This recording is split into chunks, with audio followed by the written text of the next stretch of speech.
Hello बच्चों। तो देखिए, हमने पिछले वीडियो में सदिश गुणनफल और अदिश गुणनफल पढ़ाए थे। अब मैं दोनों के आधार पर कुछ और प्रश्न किस प्रकार से सॉल्व करते हैं उसके बारे में बताऊंगा। ठीक है, तो देखिए क्या होता है। पहला हमारा क्वेश्चन है, सिद्ध करो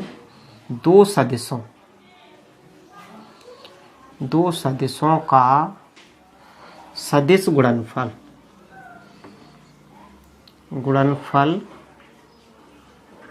क्रम विनिमय नियम का पालन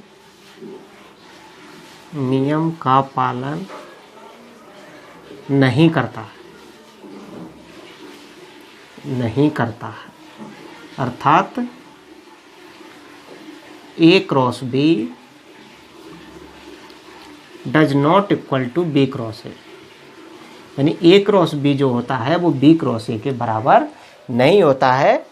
ठीक है, तो इसके लिए हम एक चित्र बनाएंगे कि मान लीजिएगा कि J एक सदिश है A और दूसरा सदिश है B। सदिश A ने सदिश B से जो कोण बनाया है वह थीटा। ठीक है, तो माना वेक्टर A और वेक्टर B दो सदिश हैं। वेक्टर A द्वारा वेक्टर B के साथ बनाया गया कोण थीटा है। तो हम इसको लिखेंगे, माना वेक्टर A और वेक्टर B दो सदिश हैं। वेक्टर A द्वारा वेक्टर B के साथ बनाया गया कोण थीटा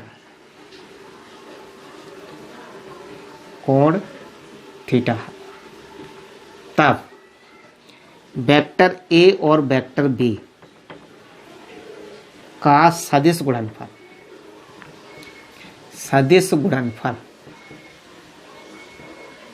क्या फॉर्मूला होता है? A क्रॉस B बराबर A का मापांक B का मापांक साइन दोनों के बीच का कोण n कैप क्या करता है? वो A क्रॉस B की दिशा को प्रदर्शित करता है। ठीक है, इसको हम और सॉल्व करेंगे तो A क्रॉस B बराबर सदिश का मापांक अदिश होता है तो इसका मान A हो जाएगा, ये B sine theta n cap. ये समीकरण नंबर 1। ठीक है,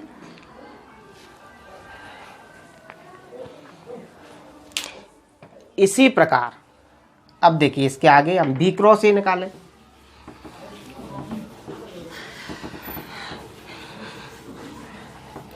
अब देखिए वेक्टर A ने वेक्टर B के साथ जो कोण बनाया वो थीटा है। इसी प्रकार वेक्टर B ने भी वेक्टर A से कोण बनाया है। ये जो मैंने डेड डैश से शो किया है ये पूरा 360 होता है, तो जो डेड डैश से मैंने शो किया है वो बचेगा 360 माइनस के थीटा, क्योंकि ये इतना थीटा हो गया। तो लिखेंगे इसी प्रकार वेक्टर B द्वारा वेक्टर A के साथ बनाया गया कोण 360 माइनस थीटा होगा। इसलिए वेक्टर B और वेक्टर A का सदिश गुणनफल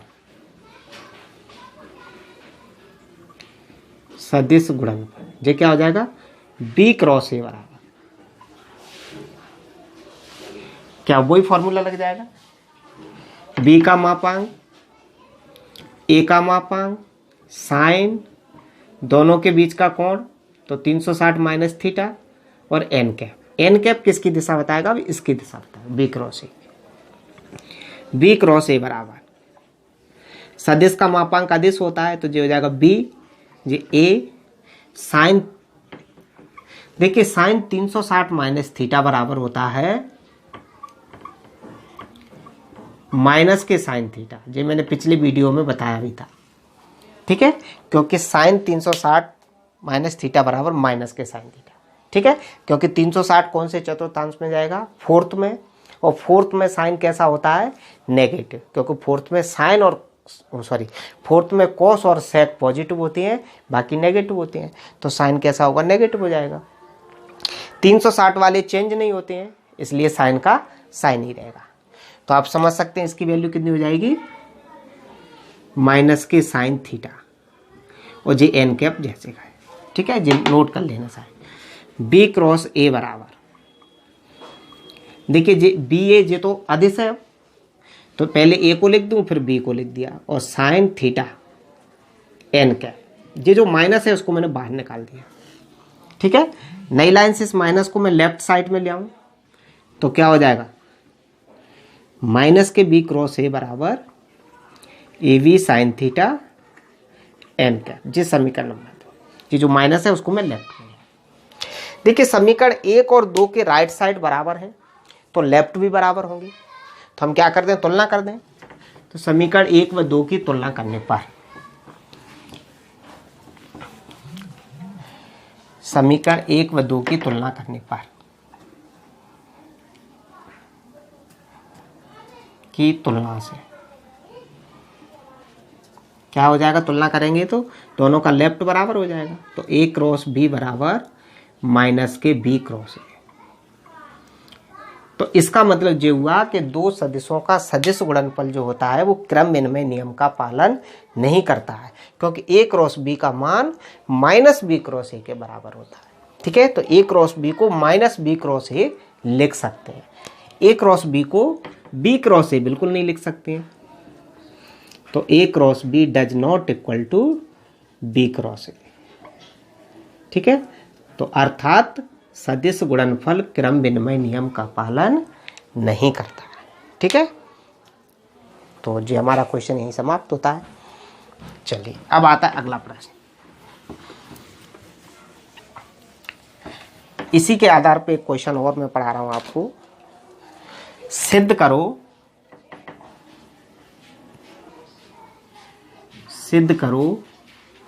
a plus B cross a minus B बराबर 2b क्रॉस है, यानी कि j इसके बराबर होता है। तो हम क्या करेंगे, सबसे पहले LHS ले लें, तो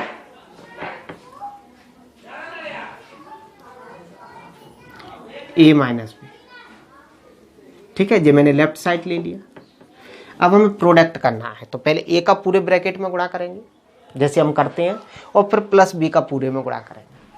तो मैं देखिए गुणा कर रहा हूं, तो क्या होगा, A cross A minus A cross B, A का गुणा कर दिया। अब बी का करेंगे तो प्लस बी क्रॉस ए और माइनस बी क्रॉस बी,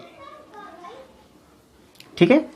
देखिए मैंने आपको पिछले वीडियो में बताया था कि दो समान सदिशों का सदिश गुणनफल शून्य होता है, जैसे आई क्रॉस आई बराबर 0 आया था, जे क्रॉस जे बराबर 0 आया था, के क्रॉस के बराबर 0 आया।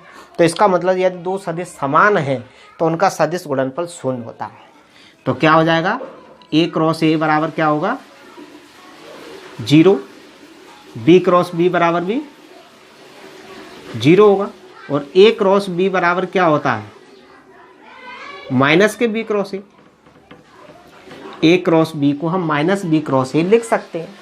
तो देखिए इसकी वैल्यू हो जाएगी 0, माइनस ए क्रॉस बी को क्या लिख सकते हैं, बी क्रॉस ए, और plus J B cross A, जैसे का जैसा ब्रैकेट में लिख दे रहा हूं मैं इसको,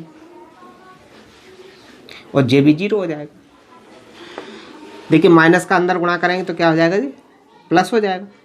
तो बी क्रॉस ए और प्लस दूसरा बी क्रॉस ए, दोनों ब्रैकेट सेम है, जुड़ जाएंगे, तो जे आ जाएगा 2b क्रॉस ए। तो जे ही हमारा राइट साइड है, तो हम इसको सिद्ध कर सकते हैं, ठीक है। तो बहुत ही सिंपल सा था। अगला क्वेश्चन पढ़ा रहा हूं।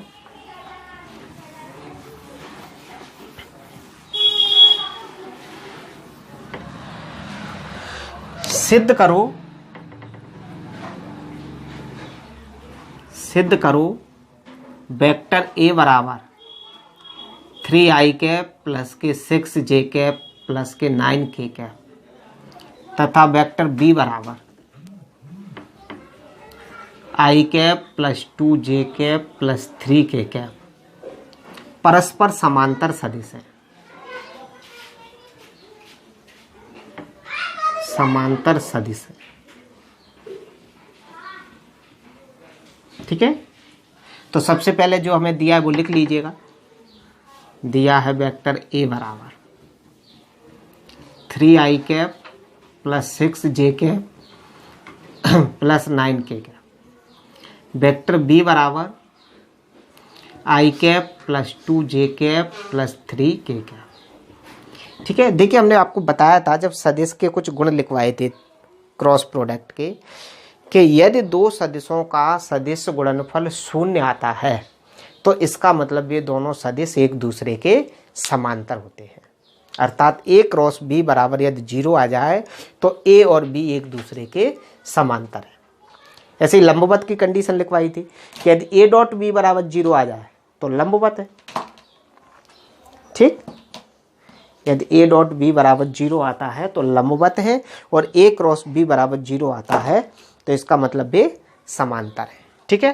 तो हम क्या करें, ए क्रॉस बी निकाल के देखते हैं, और यदि ए क्रॉस बी का मान 0 आता है तो ये दोनों सदिश एक दूसरे के समांतर है, ठीक है।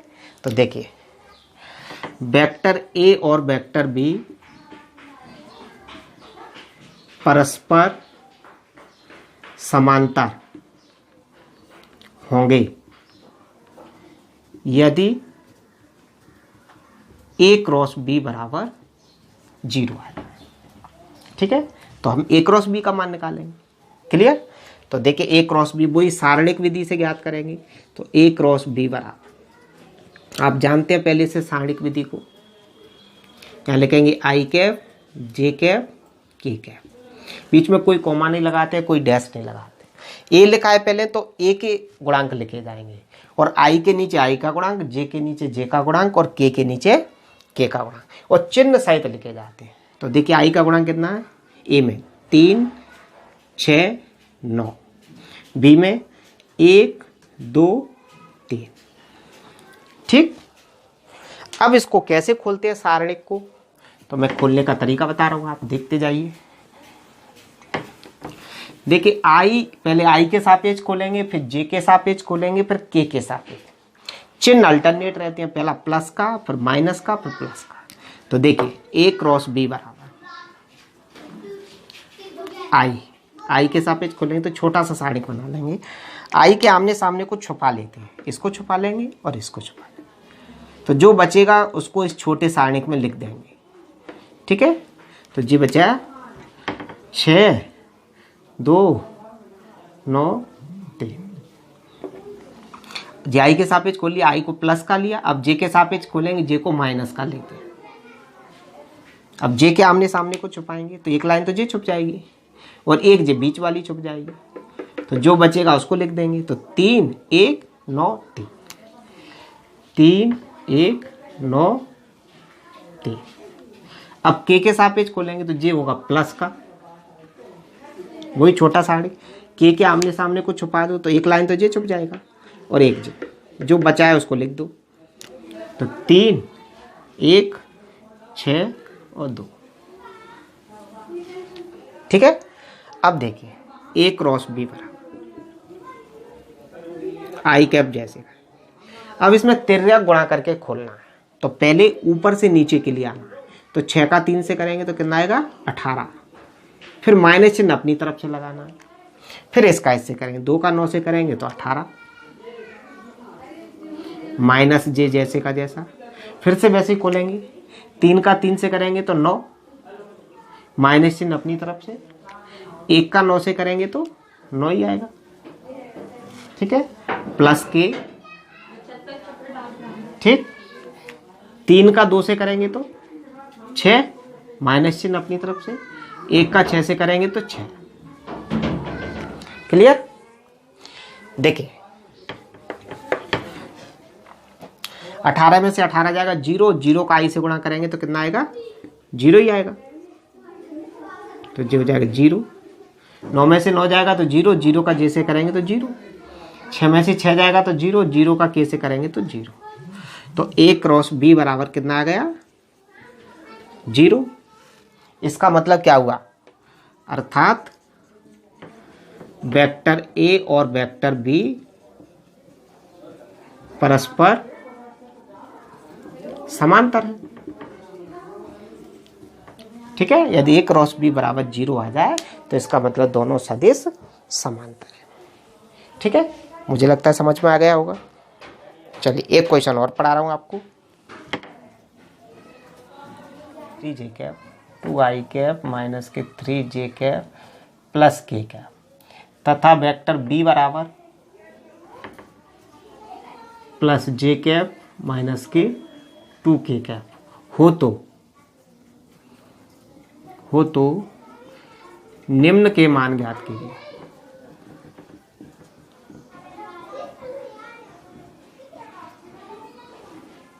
पहला ऑप्शन है ए क्रॉस बी,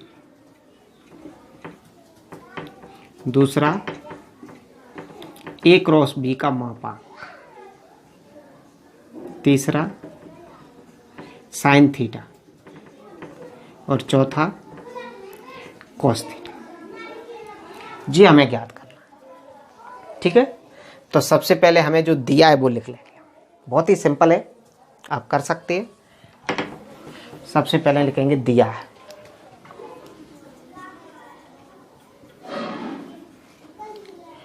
वेक्टर ए बराबर 2i कैप माइनस के 3j कैप प्लस के k कैप, वेक्टर बी बराबर 3i कैप प्लस के j कैप माइनस के 2k कैप। ठीक है, पहला पॉइंट ए क्रॉस बी, तो वही हम क्रॉस प्रोडक्ट करेंगे, वही सारणिक विधि से। ये i cap j cap k cap, पहले ए के गुणांक लिखना है तो 2 माइनस 3 1, 3 1 माइनस 2। देखिए ए क्रॉस बी बराबर, वैसे ही सॉल्व करेंगे। आई के सापेक्ष खोलेंगे तो पहले आई के आमने सामने को छुपा लेंगे तो जे छुप जाएगा, तो क्या बचेगा? माइनस के 3 1 1 और माइनस के 2। अब जे के सापेक्ष खोलेंगे तो दूसरा चिन्ह आता है माइनस का, अल्टरनेट रहते हैं, पहला प्लस पर माइनस। जे के आमने सामने को छुपा लेंगे तो जे छुप जाएगा, क्या बचेगा? 2 3 1 माइनस 2। अब के सापेक्ष खोलेंगे तो के आमने सामने को छुपा देंगे तो क्या बचेगा? 2 3 माइनस 3 1। क्लियर? देखिए मैं इधर कर रहा हूं, ए क्रॉस बी बराबर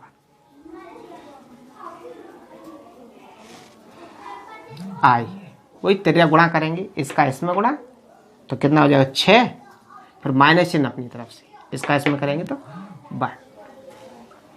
ऐसे यहाँ भी खोलेंगे तो माइनस जे जैसे का जैसा, इसका इसमें करेंगे तो कितना हो जाएगा? माइनस के 4, फिर माइनस चिन्ह, इसका इसमें करेंगे तो जी 3। ठीक है, फिर प्लस, इसका इसमें करेंगे तो कितना आएगा? 2, माइनस चिन्ह अपनी तरफ से तो जो हो जाएगा माइनस के 9, माइनस के 9, माइनस 9 होने के जी प्लस। ठीक है, ए क्रॉस बी बराबर ये कितना बचेगा? 5, 5 का आई में करेंगे तो 5i माइनस ये कितना बचेगा? माइनस के 7 और माइनस 7 का इसमें करेंगे तो ये हो जाएगा प्लस के 7j प्लस जे कितना हो जाएगा? 11। तो 11, हाँ तो देखिए आप समझ गए, 5i के प्लस 7j के प्लस 11k के जी ए क्रॉस बी का मान आ गया, यानी हमारा पहला पॉइंट ज्ञात हो गया।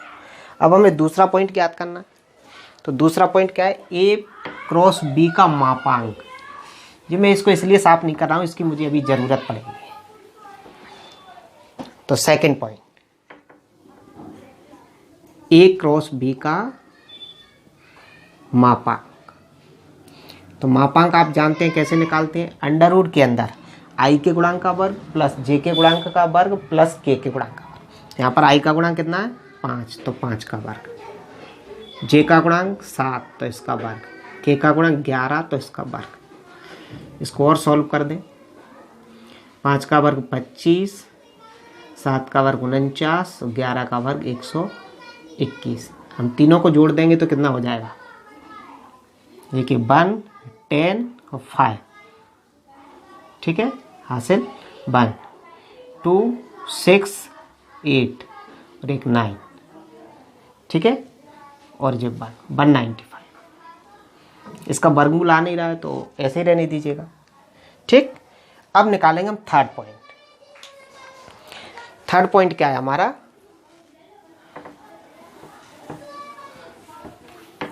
Sine theta.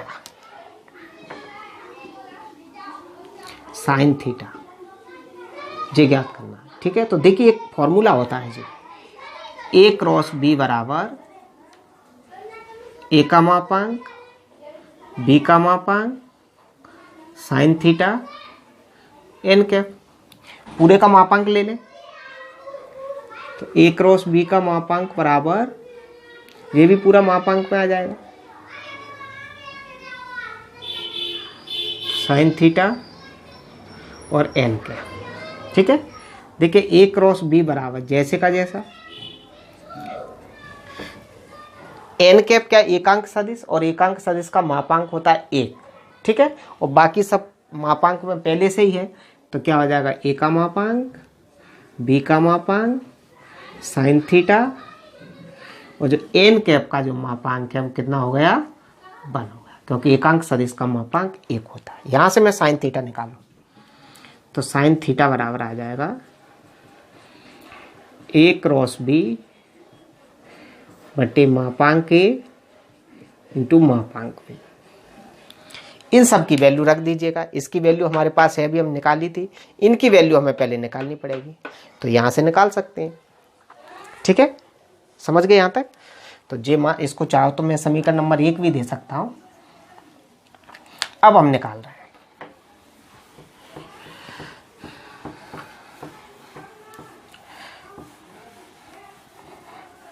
देखिए ए का मापांक, वेक्टर ए का मापांक वही होता है अंडर रूट के अंदर आई के गुणांक का वर्ग प्लस जे के गुणांक का वर्ग प्लस के, तो ए जे लिखा है, आई का गुणांक 2, जे का -3 और के का 1, तो 2 का वर्ग प्लस माइनस के 3 का वर्ग और प्लस 1 का वर्ग, कितना आ जाएगा? 2 का वर्ग 4, ये 9 हो जाएगा, और जो प्लस 1, यानी सबको जोड़ेंगे तो अंडर रूट 14। इसी प्रकार बी का मापांक, तो क्या हो जाएगा? 3 का वर्ग प्लस 1 का वर्ग और प्लस माइनस के 2 का वर्ग, माइनस का वर्ग तो प्लस ही हो जाता, तो हो जाएगा 9 प्लस 1 प्लस 4, ये भी अंडर रूट 14 आ गया। ये वैल्यू इसमें रख दो आप, ठीक है। तब समीकरण 1 से, अब जे साफ कर दे रहा हूं, तब समीकरण 1 से क्या हो जाएगा? साइन थीटा बराबर, इसका मान हमने निकाला था, जो आया था अंडर रूट में 195, और इसका मान आया एक अंडर रूट 14 और अंडर रूट 14। सॉल्व करेंगे तो क्या आ जाएगा? साइन थीटा बराबर 195 अंडर रूट बटे 14, ठीक है, क्योंकि अंडर रूट से अंडर रूट हट जाए, तो साइन थीटा का मान आ गया। अब हम कॉस थीटा का मान ज्ञात करना, तो कॉस थीटा का हम यहीं से कर दें, एक तो कॉस का भी फॉर्मूला होता है, उससे भी कर सकते हैं और यहाँ से भी कर सकते हैं। मैं सीधा निकाल रहा हूँ, कॉस थीटा बराबर जो होता है फॉर्मूला होता है 1 minus sine square theta, cos theta बराबर अंडर रूट, साइन थीटा की वैल्यू अभी हम निकाले थे, 1 माइनस के अंडर रूट 195 बटे 14 और पूरे का वर्ग। देखिए कॉस थीटा बराबर 1 जैसे का जैसा, वर्ग से इसका तो वर्गमूल हट जाएगा और 14 का वर्ग हो जाएगा 196। एलसीएम ले लें तो कितना आ जाएगा? एलसीएम 196, इसका इधर गुणा हो जाएगा, तो 196 माइनस 195, कॉस थीटा बराबर कितना बचेगा? 1 बचेगा, यहीं पर लिख दें इसको, √1/196। एक का तो वर्गमूल क्या होता है, एक ही होता है, या 1/√196। ठीक है, इसका वर्गमूल भी ले दे रहा हूँ, पूरे का एक का वर्गमूल 1 और इसका वर्गमूल आ जाएगा 14। तो cos थीटा बराबर आ जाएगा 1/14। ठीक है, तो इसको आप इस टाइप से कर सकते हो। तो यदि आपको ये समझ में आता है तो इसको लाइक करें, कमेंट करें, बाकी विद्यार्थियों के लिए भी शेयर करें, जिससे उनको भी इसका लाभ हो सके। ठीक है, क्योंकि कोविड-19 में स्कूल में ऑफलाइन क्लास नहीं हो सकती हैं, इसलिए इस ऑनलाइन प्लेटफॉर्म का उपयोग कर रहे हैं। Thank you.